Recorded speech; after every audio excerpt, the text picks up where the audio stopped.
Hello everyone, welcome back. In this video, I'm going to show you how to connect Confluence to your Claude AI account in 2026. Now, in order to do it, first of all, you just have to open your web browser. Over here in the search bar, you need to simply search for Confluence.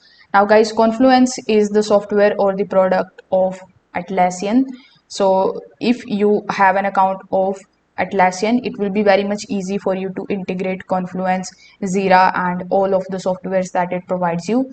So when you are here, you just have to do nothing but to just simply sign up or sign in into your account.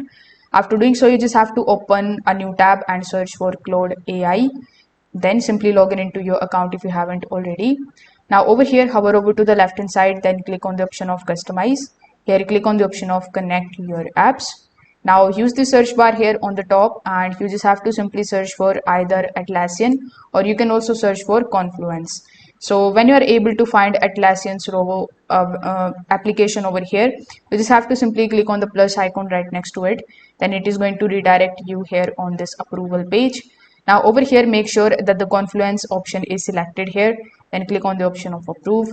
Then you will be shown this login page, and if you already have logged in, you will be automatically redirected on the Claude AI page with the prompt that would say that you have successfully connected your Atlassian account with Claude AI. So that's how you can do it. Thank you.